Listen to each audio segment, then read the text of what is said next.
చిన్ని serial today episode Lohitha వాళ్ళ నాన్న ఆర్థికం కోసం వాళ్ళ ఇంటికి వస్తుంది. వచ్చేసరికి సరళ ఏంటి లోహి ఇంత లేటుగా వస్తారా ఆర్థికం రోజు అంటుంది. అప్పుడు లోహి నేను పీజీలో ఉంటున్నాను కదమ్మా, అక్కడ మేనేజ్మెంట్ బయటకు రానివ్వలేదమ్మా, నేను ఎలాగో అలాగా బయటికి వచ్చానమ్మా అనేసి అంటుంది. సరళ మీ నాన్న దగ్గర ఫోటో దగ్గర దండం పెట్టుకోపో అమ్మా అనేసి అంటుంది. అప్పుడు లోహిత వాళ్ళ నాన్న దగ్గర దండం పెట్టుకొని సైడ్కు చూసేసరికి మధు కనిపిస్తుంది. అప్పుడు లోహిత షాక్ అయిపోతుంది. అసలేంటి ఈ మధు డైరెక్ట్గా మా ఇంటికి వచ్చేసింది, నాన్న ఫోటో చూసింది, నేనే లోహిత అన్న విషయం కూడా తనకు అర్థమైపోయి ఉంటుంది. ఏం చేయాలి ఇప్పుడు అనేసి ఆలోచిస్తుంది. అప్పుడు సరళ ఎడారిలో తాడులా నిలబడ్డావేంటి, కూర్చో లోహి అంటుంది. తర్వాత మధు కూడా కూర్చో లోహి అనేసి అంటుంది. అప్పుడు సరళ నీకు తెలుసా అమ్మమ్మ లోహి అనేసి అడుగుతుంది.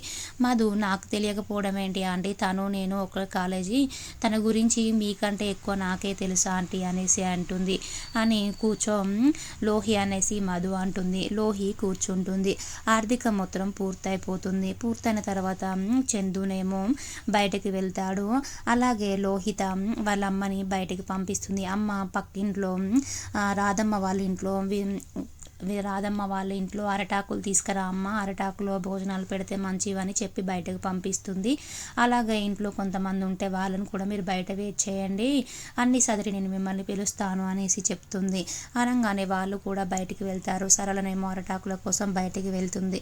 ఇంకా లోహిత మధుతో చిన్నప్పటి నుండి తెలివితేటలు పెరుగుతూనే ఉన్నాయి కానీ తగ్గడం లేవన్నమాట. మధు చిన్నప్పుడేంటి అంటుంది. నీ చిన్నతనం గురించి నీకేం తెలుసు అనేసి మధు అడుగుతుంది. లోహి మరీ నువ్వంత నటించకు చిన్ని, నువ్వే చిన్నివన్న విషయం కూడా నాకు తెలుసు అనేసి అంటుంది. అప్పుడు మధు షాక్ అయిపోతుంది. అసలు నేనే చిన్నినని నీకెలా తెలుసు అనేసి చెప్తుంది. అప్పుడు లోహిత నాకు ఎప్పుడో తెలుసు, అంతేకాదు మ్యాడీయే మహి అని తెలుసు, ఆ విషయం నీకు కూడా తెలుసు అన్న విషయం నాకు తెలుసు, మీ ఇంట్లో పెళ్లి కొడుకు బొమ్మతో మహితో మాట్లాడినట్టుగా మాట్లాడడం నేను చూశాను. మధు మరి అన్నీ తెలిసి నువ్వే మా మేనమామ కూతురువని అనే విషయం నాకెందుకు చెప్పలేదు అంటుంది. లోహిత ఎందుకు చెప్పాలి, చిన్నప్పటి నుండి నువ్వు నా శత్రువువి, చిన్నప్పటి నుంచి నువ్వంటే నాకు అసహ్యం, చిన్నప్పటి నుంచి అసలు నువ్వంటే నాకు ఇష్టమే లేదు అనేసి అంటుంది. ఆ భగవంతుని దయ వల్ల నేను ఇన్ని రోజులు నువ్వు లేకుండా ఉన్నాను, ఇప్పుడు మాత్రం నువ్వు వచ్చి నాకు ప్రశాంతత లేకుండా చేస్తున్నావు అనేసి అంటుంది.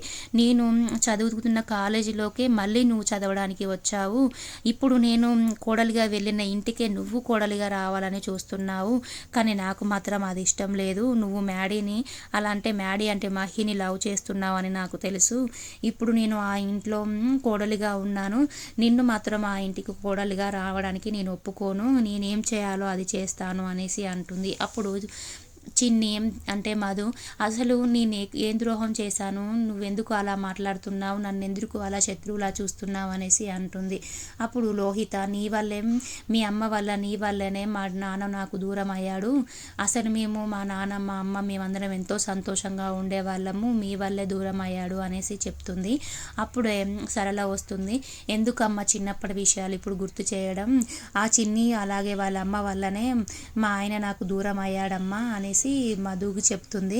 అలాగే ఆ దుర్మార్గురాలు వల్లే చనిపోయాడమ్మా, మా కావేరి వల్లే చనిపోయాడనేసరికి మధు షాక్ అయిపోతుంది.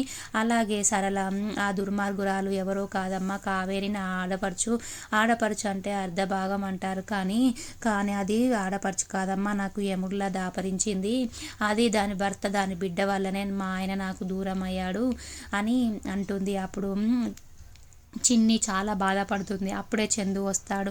వచ్చి ఎందుకమ్మా చిన్నప్పటి విషయాలు గుర్తు చేసుకోవడం, అయినా మధుకి చెప్పి తనని డిస్టర్బ్ చేయడం ఎందుకమ్మా, మన విషయాలే అనేసి అంటుంది. అప్పుడు మధు ఏం కాదులే మాస్టర్, తన బాధని చెప్పుకుంటే కొంచెం వాళ్ళ బాధ పోతుంది కదా అనేసి అంటుంది. అనేసరికి చందు అమ్మ అందరికీ భోజనాలు వడ్డించమ్మా అంటాడు. అందరు చందు అలాగే లోహిత సరళ మధు అందరు కలిసి భోజనాలు చేస్తారు. చేసిన తర్వాత చందు ఏమో చెప్పాలన్నావు కదా మధు చెప్పు అంటాడు. అప్పుడు మధు ఇప్పుడు వద్దులేండి మాస్టర్, మళ్ళీ ఎప్పుడైనా చెప్తాను అనేసి వెళ్ళిపోతుంది. వెళ్ళిపోయిన తర్వాత ఇంటికి వెళ్ళిన తర్వాత కావేరి ఫోటో చూసుకుంటూ, అమ్మ నేను ఈరోజు మామయ్య వాళ్ళ ఇంటికి వెళ్ళానమ్మా, లోహిని అత్తయ్యని చందును కలిశానమ్మా, నాకు ఈరోజు చాలా ఆనందంగా ఉందమ్మా, చిన్నప్పటి జ్ఞాపకాలన్నీ నాకు గుర్తుకొచ్చాయమ్మా, ఈరోజు మామయ్య ఆర్థికమమ్మా, నిన్ను ఆర్థికకి వెళ్ళానమ్మా, నేను అక్కడ భోజనం కూడా చేశానమ్మా అంటూ చిన్నప్పటి జ్ఞాపకాలన్నీ గుర్తు తెచ్చుకుంటూ ఏడుస్తూ ఉంటుంది.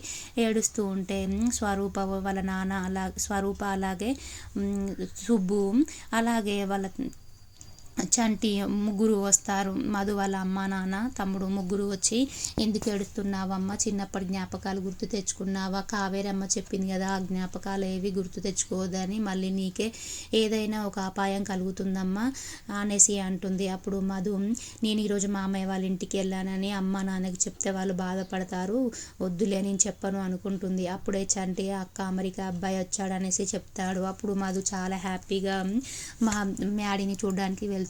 అప్పుడు స్వరూప, మ్యాడీ బాబు కరెక్ట్గా మధు బాధ టైంలోనే వచ్చాడు, ఇక మధు హ్యాపీగా ఉంటుందిలే బాధ పోయి అనేసి అంటుంది.